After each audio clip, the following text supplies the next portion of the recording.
In a world that feels increasingly heavy, where every evening news bulletin brings another conflict, another disaster, another painful reminder of how fragile our global community has become, there are still moments that quietly shine through the darkness. Moments that remind us that compassion is not dead, that leadership still matters, and that sometimes hope comes from places the world least expects.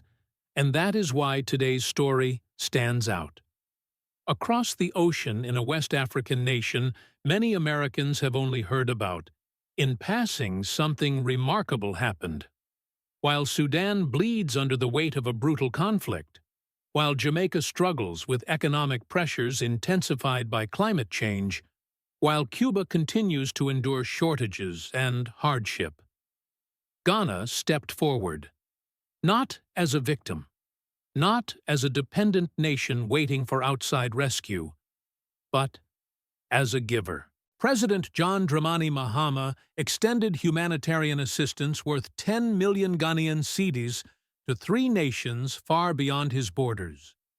In a time when countless governments are turning inward, choosing isolation and comfort over solidarity, here is an African nation reaching outward, helping others, sharing what it has, sending a message the world often forgets. Africa gives too. For many people over 60 here in the United States, you've lived long enough to see cycles of struggle, waves of conflict, and decades of headlines that too often portray Africa only through tragedy. But what if the story is changing? What if we are entering a moment where African nations are reshaping their identity, not as passive recipients of global aid, but as active contributors to international stability and humanity? What does this mean for a continent facing so many storms? What does it mean for fragile regions like the Sahel, where nations such as Burkina Faso fight daily to stabilize themselves? And what does it mean for a world that is watching Sudan collapse, yet still holds on to the hope that unity might stop the bleeding?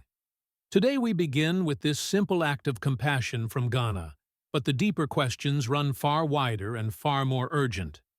When President John Dramani Mahama announced that Ghana would extend humanitarian aid to 3 distant nations, Jamaica, Cuba, and Sudan, it wasn't delivered with fanfare or grandstanding. It came with a quiet certainty, the kind that only leaders with a deep sense of responsibility show. For many observers, especially those who have followed Africa news for decades, this single announcement carried more weight than its monetary value alone. Mahama spoke plainly. The items Ghana was preparing, food relief, medical supplies, sanitation essentials, and other critical materials, were valued at approximately 10 million Ghanaian cedis. To the outside world, this might seem modest, but to anyone who understands the financial realities of developing nations, it was a profound act of generosity. A nation that itself continues to rebuild, choosing to help others rebuild too. The reasoning behind the aid was not political. It was human. Sudan, once a nation full of promise, is today suffocating under a devastating conflict between rival military factions. Entire neighborhoods have been reduced to rubble. Families have fled in the middle of the night seeking shelter in overcrowded camps run by organizations like the Red Cross. Countless children have not seen a classroom in months. Hospitals stand abandoned, unable to function amid constant violence. Mahama described what many international observers already know: Sudan is bleeding. Then there's Cuba, a nation whose history is deeply intertwined with Africa's own liberation struggles. For decades, Cuba sent doctors, teachers, and engineers to African countries, including Ghana. In return, countless Africans have viewed Cuba not just as an ally, but as a brother. Yet today, Cuba is burdened by sanctions, economic hardship, and climate-driven disasters that have left even basic goods in short supply. And Jamaica, often portrayed as a postcard tourist destination, has been quietly battling its own set of crises. From rising living costs to severe climate impacts that threaten its most vulnerable communities, the island has been struggling in ways the global headlines rarely capture. Mahama's decision to include all three nations wasn't random. It was intentional. A recognition that suffering knows no borders. A reminder that solidarity isn't limited by geography. The aid Ghana prepared was not a symbolic box filled with empty gestures. Each shipment was tailored to the specific needs of each nation: medical kits and sanitation supplies for Sudan's displaced communities, essential goods for Cuba, materials like tarpaulins and shelter construction tools for Jamaica, where thousands needed temporary structures after climate disasters. Mahama even announced that members of Ghana's 48th Engineers Regiment, skilled carpenters, masons, and technical experts, could be sent to help build makeshift homes for affected families. And perhaps the most powerful part of the announcement was, the aid was not government-sponsored. It came from Mahama's foundation and from ordinary Ghanaian citizens who wanted to contribute what little they could so that someone somewhere might sleep more safely tonight. This detail matters especially to an older American audience that has witnessed decades of foreign policy debates. It speaks to something deeper than diplomacy. It shows that compassion is not the exclusive domain of wealthy nations. It shows that African citizens, despite their own economic constraints, still believe in giving. Reactions across Ghana were overwhelmingly positive. Many Ghanaians expressed pride that their nation was stepping into a leadership role rooted in humanity rather than politics. Across the Caribbean, local Cuban and Jamaican news outlets highlighted the significance of receiving aid from Africa, calling it a powerful symbol of shared history and shared resilience. And in Sudan, even though the crisis remains overwhelming, the arrival of Ghana's aid meant something profound, a reminder that the world had not abandoned them. As this story spread, one message became unmistakably clear: this was more than a donation. It was a declaration of identity, a message that Africa is stepping into a new role on the global stage. As the story of Ghana's humanitarian gesture began to circulate, the wider and harsher reality behind it grew impossible to ignore. Because while it is powerful to celebrate compassion, it is equally necessary to confront the pain that made such compassion urgent in the first place. And nowhere is that pain deeper today than in Sudan. For many Americans, especially those who remember earlier periods of African instability, like Rwanda in the 1990s or Libya in 2011, the images coming from Sudan may feel tragically familiar. Entire communities uprooted overnight. Mothers carrying children with no destination in sight. Lines of displaced families stretching beyond the horizon, waiting for water, for medicine, for a sense of safety that never arrives. The speaker in the original video used a phrase that is heartbreaking. In its simplicity, Sudan is bleeding. The conflict between rival military factions has turned streets into battlefields. The RSF's incursion into certain regions left bodies ruins and unimaginable trauma. People were killed in their homes. Markets and schools were destroyed. Those who survived often fled with nothing but the clothes they were wearing. Camps run by the Red Cross, already overwhelmed, became the only refuge for thousands, then tens of thousands, then millions. Within these camps, children sleep on thin mats under open skies. Medical staff struggle to treat wounds with limited supplies. Water lines stretch for hours. And perhaps the most devastating truth: there is no clear end in sight. This is where the story reaches its emotional peak, because the suffering in Sudan is not contained within its borders. It is spreading. And Africans know this painfully well. The speaker made a comparison that resonates deeply with anyone who has studied Africa's recent history. The fall of Libya did not stay in Libya. When Libya collapsed, weapons and armed groups poured into the Sahel. Extremist groups multiplied. Entire regions fell to insurgency. Burkina Faso, Mali, and Niger became the battlegrounds of instability that originated far from their borders.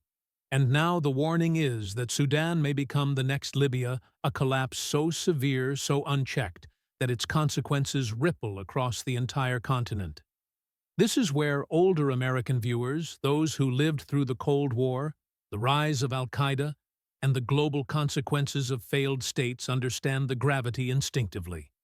A failed state doesn't stay isolated. A collapsed region creates vacuums, and vacuums invite forces that thrive on chaos. From the Sahel to the Horn of Africa, from the Red Sea to West Africa's coastline, instability does not stay still. It moves, it multiplies, it metastasizes. The speaker in the video goes further. He warns that Sudan could ignite a second wave of continental crisis. He warns that those who engineer conflict do not stop at one nation. He warns that if Africans fail to stop this hemorrhaging now, the damage could be irreversible. And there is anger at how little African institutions have done to prevent this downward spiral. Sudan, he says, has become the forgotten war, overshadowed by Ukraine, overshadowed by Gaza. The world's cameras have turned away, and in that silence, the violence grows louder. This emotional climax does not rely on exaggeration. It relies on the brutal truth. If Sudan collapses completely, Africa may face another decade of regional chaos, affecting millions and reshaping the political landscape of the entire continent. And that is why Ghana's gesture, though small on the global scale, feels so significant. It is a counterweight to despair, a reminder that someone is still watching, someone is still helping, someone is still choosing humanity over indifference. The crisis in Sudan is the storm. Ghana's compassion is the candle. And the world is left to wonder which force will prevail. As the crisis in Sudan deepens and the suffering becomes unbearable, another painful truth begins to emerge, one that cuts across the African continent and one that the speaker in the original video does not hesitate to confront. Africa's political institutions are failing their own people. For decades, the African Union (AU) was envisioned as a continental shield, an organization meant to prevent conflict, mediate crises, and unify nations under a collective vision of peace and stability. But today, many Africans feel that shield has cracked. The AU is not leading negotiations in Sudan. It is not coordinating meaningful responses. It is not even being listened to. The speaker states this bluntly: no one listens to the African Union. This statement hits hard not because it is loud, but because it reflects what millions across the continent quietly feel. And to older American viewers who have seen international institutions rise and fall over decades, the sentiment is familiar. Without funding, unity, or political will, any organization, no matter how noble its mission, can become powerless. Many African countries simply do not pay their AU membership dues. Without funds, the AU relies on Western donors to function. And when a continental body becomes financially dependent on outside nations, its ability to act independently is weakened. It becomes, as the speaker described, a continental boat that is hanging waiting for someone else to push it. The consequences of this failure are not abstract. They are painfully real. Because when African institutions fail to respond, others step in. In the case of Sudan, it is the United States, Saudi Arabia, and other Arab nations who are leading the mediation process. Just as Qatar hosted discussions between Rwanda and Congo, foreign actors are again shaping the future of African nations, while African institutions remain on the sidelines. This leads to a dangerous question. If Africa does not take charge of its own conflicts, who will, and at what cost?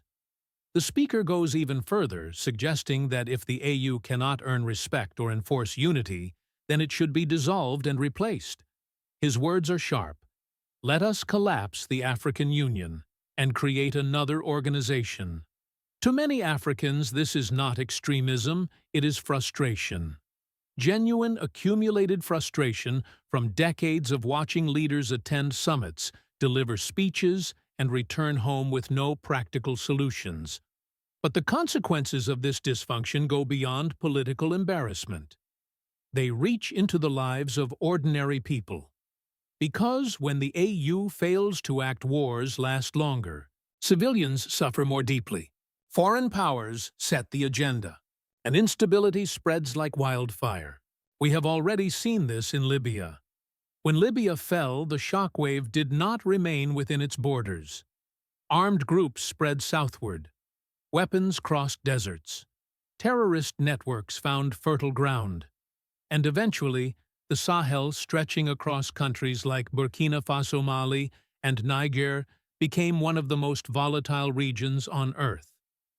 Now, with Sudan collapsing, Africans fear a second wave, a new chain reaction, a repeat of history that the continent is not prepared to withstand. The speaker in the video warns that those who are engineering these conflicts will simply move from one nation to the next, destabilizing country after country. Libya was first, Sudan is now, and no one knows who might be next. This fear is not paranoia. It is observation. Across Africa, millions already live in regions affected by insurgency terrorism and state fragility. From the Horn of Africa to the Gulf of Guinea, the ground is shaking. And so the call to action becomes urgent. African leaders must unite. They must take responsibility. They must protect the continent before instability becomes uncontrollable. The speaker ends this segment with a plea not to foreign nations, not to the United States or Europe, but to African leaders themselves. Stand together. Fight for unity. Restore peace in Sudan before it is too late. Because if Sudan collapses fully, the cost will not be measured in headlines, it will be measured in generations. From the viewpoint of the United States, the conflict in Sudan and the broader instability spreading across parts of Africa cannot be dismissed as distant or irrelevant. For many Americans over 60 who have lived through Vietnam, the Cold War, the rise of global terrorism, and the wars in the Middle East, there is an instinctive understanding that when a nation collapses, the consequences travel farther than its borders. And today, Washington knows this too. Sudan sits at a strategic crossroads, touching the Red Sea shipping routes bordering fragile states and anchoring a region where extremist groups are always searching for new territory. This is why American leaders past and present have discussed ways to mediate the Sudanese crisis. Even figures like former President Donald Trump have spoken about working with Saudi Arabia and Arab partners to help stop the war. Not because Sudan is America's responsibility, but because instability has a way of reaching every corner of the world. For older American viewers, this rings familiar.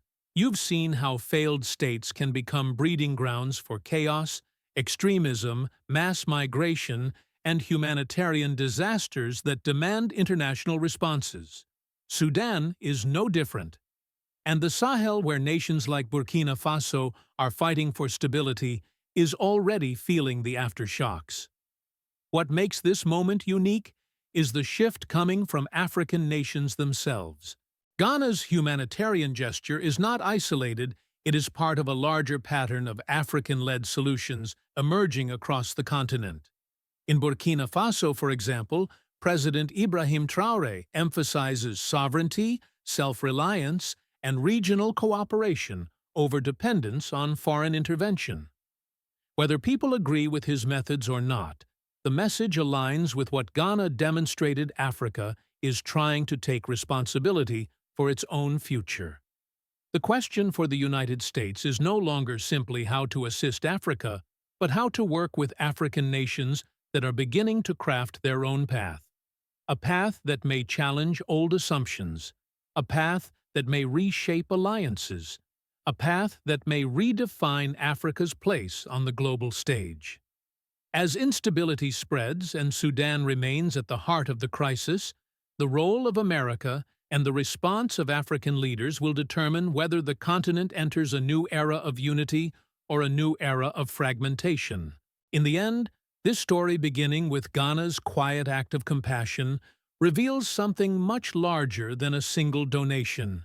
It shows us that even in a world fractured by conflict, even in a century marked by uncertainty, there are still leaders who choose empathy over indifference, leaders who choose action over silence, and nations that, despite their own struggles, still believe in lifting others up.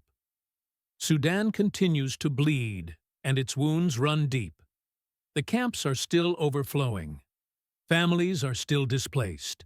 And the fear of a second wave of continental instability hangs in the air like a storm cloud refusing to move. Yet the simple truth remains: when one African nation steps forward, it encourages others to do the same. That is why Ghana's gesture matters. Not because 10 million cedis will end a war, but because it reminds the world and Africa itself that solidarity can still change the course of history. For those of you watching from the United States, especially those over 60 who have witnessed a lifetime of global change, this moment carries a profound question. If African nations are beginning to take responsibility for their own crises, what role should the world now play, and what role should America play in supporting stability without imposing it? Across the Sahel countries, like Burkina Faso, are attempting to redefine their future under leaders such as Ibrahim Traoré, who encourages sovereignty and African unity. Whether you support him or question his approach, his rise reflects a growing desire across the continent, a desire for self-determination. It is a theme repeating again and again across Africa, news as nations seek solutions rooted in their own values. But deeper questions remain, questions that many older American viewers may feel strongly about. Do you believe President Ibrahim Traoré's reforms are truly effective? Yet, should Africans continue trusting him? Or is it time for a different kind of leadership to emerge? And most importantly, can Africa build a future where compassion like the one Ghana has shown becomes the norm, rather than the exception? Before we end, remember, this every act of kindness creates a ripple. Every moment of unity becomes a seed. And every decision to care about Africa's future, even from thousands of miles away, helps shape the world our grandchildren will inherit. If this story moved you even just a little, please share it so others can know that Africa is rising in its own way. Subscribe if you believe that truth matters more than headlines. And join us as we continue exploring the stories that define the future of this continent. This is Make Africa Great, and together we are just getting started.